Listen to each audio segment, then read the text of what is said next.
Hello friends, welcome to Shiksharthi. In this session, we shall be discussing lines, angles and triangles. While discussing lines, angles and triangles, we shall establish many other properties of triangles, etc., which we have not discussed till date. So let's start.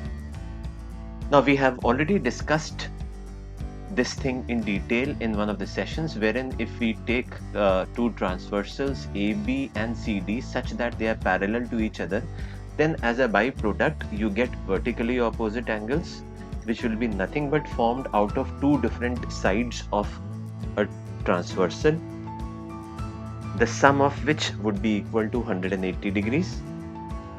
And thereafter we talked about alternate angles, which are given rise to only when we talk about two lines being parallel to each other and then a transversal which cuts those two parallel lines or transversals. Okay. Now taking this discussion forward, so we have taken four different lines here. One of them is AB, the other one is CD, third is EF, and the fourth is GH.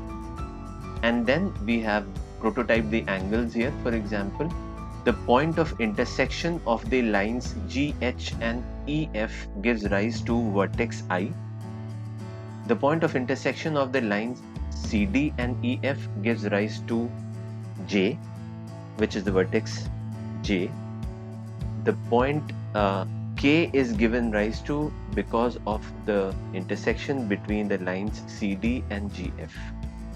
The moment you are able to get the points of intersection, henceforth we'll be able to discuss a line segment.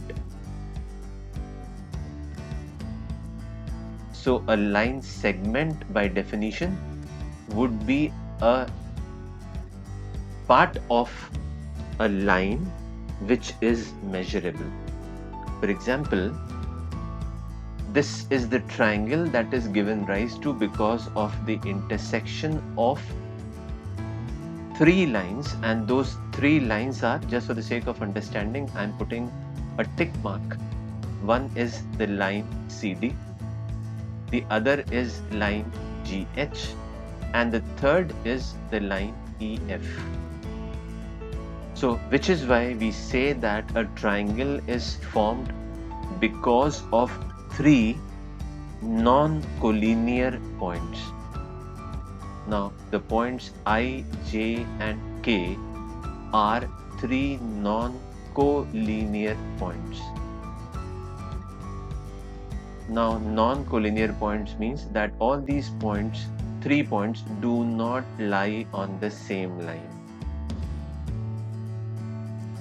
So which is why a triangle is formed because of three non-collinear points, and these three non-collinear points are given rise to by a pair of intersecting lines, and those pairs we have already talked about. Okay, so taking this discussion forward now, so we know what is a line segment. Line segment is something that is measurable. We can measure a line segment. Okay, now when we say that we can measure a line segment, that means the three line segments which are given rise to in a triangle are IJ, JK and IK. These are the three line segments which are measurable. And the best point to show, the best point to show that a line segment is measurable is by indicating it by points. The extreme ends of a line, when they are represented by a point which is nothing but a part of a line. And the best way to understand this is, let us say, had I drawn a line EF, we know that the points J and the point I lies on this, so a line segment becomes a part of a line which is measurable because its end points are included. And for a line the endpoints are excluded, which is why we can't measure it.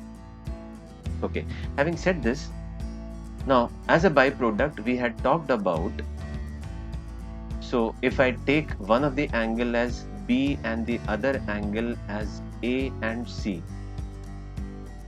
we know that the sum of all the three is equal to 180 degrees, because this is a property which emanates or which comes out of the discussion that we have had in the earlier session of straight lines. Similarly, if we choose angle A as one of the angles, then the remaining two angles have to be clubbed together as B and C, the sum of which is 180 degrees. Third, if I would have chosen one of the supplementary pair as C, in that case the other supplementary pair would have been A and B, the sum of which is 180 degrees. From here we are able to give rise to one more property. What is the property here? Now all these angles that we had taken here, can we say all of these angles are interior angles?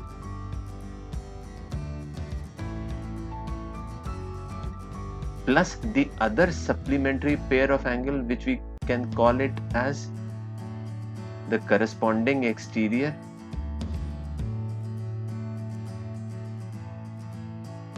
So you would see that the new terminology which comes here is corresponding. So when we talk about vertically opposite pairs, and at the same time, I mean when we are talking about pairs of vertically opposite angles and the pairs of alternate angles, as a consequent of this we talk about corresponding angles. So what are the corresponding pairs here? So now if I just go on to the first diagram, can I say that this angle will also be A? So we'll be able to say that angle CJF and angle AIF are corresponding pairs. Analogously, we'll be able to say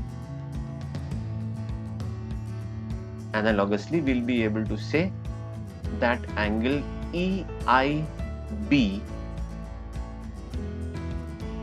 Now if I say angle EIB, will I be able to make a corresponding pair? No. But if I say angle GIB is equal to angle IKD, which is equal to A plus B, these are nothing but corresponding pairs of angles. So you would see that the first session that we had on lines, angles and triangles, and the second session comes as an epitome to it, as a closing point to it. So coming back, now can I say that this pair becomes the exterior angle pair? So which now finally can be said that this is equal to 180 degrees. This comes as a very, very important concept, the proof of which has already been discussed. Okay.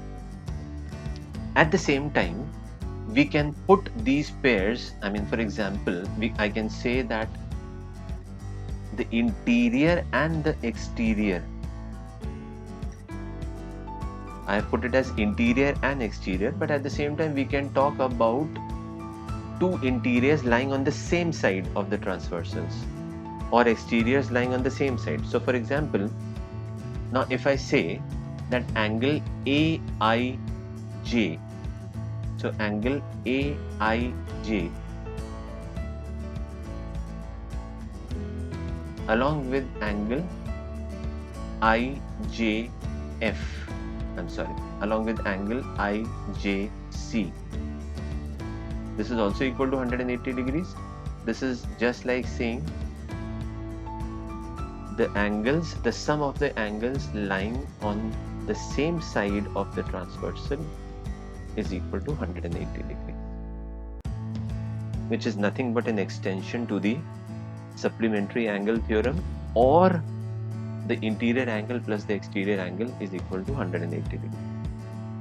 Having said this, the last but not the least, we were also able to establish that the sum of all the interior angles of a triangle is equal to 180 degrees, which we have already established. The only thing that we need to understand here is, we just need to articulate. That is all that we need to do here.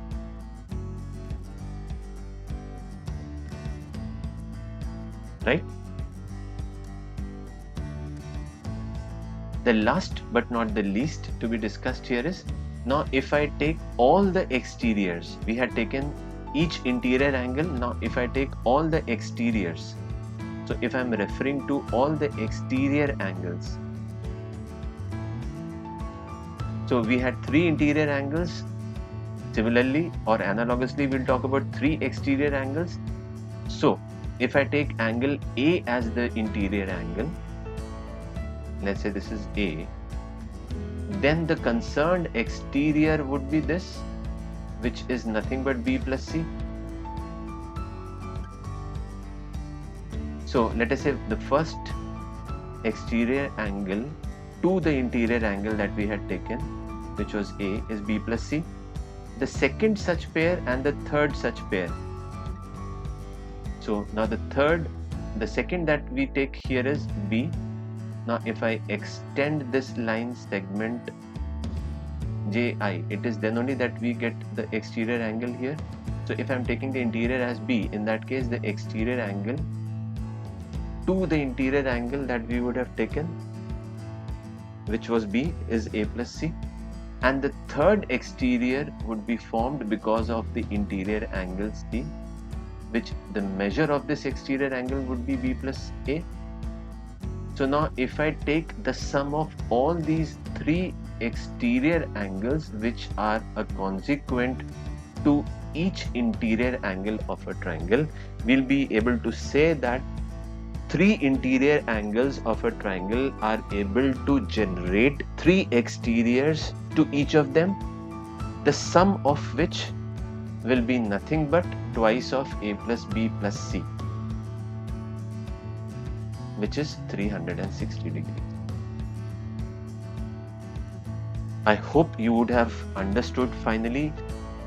If you really need to learn it holistically, please refer to both the sessions one by one and maybe quite many times, so that you are able to use all the concepts and the properties of lines, angles and triangles, which will be used in other geometrical figures as well. All these concepts by default will be used in all other geometrical figures thereafter.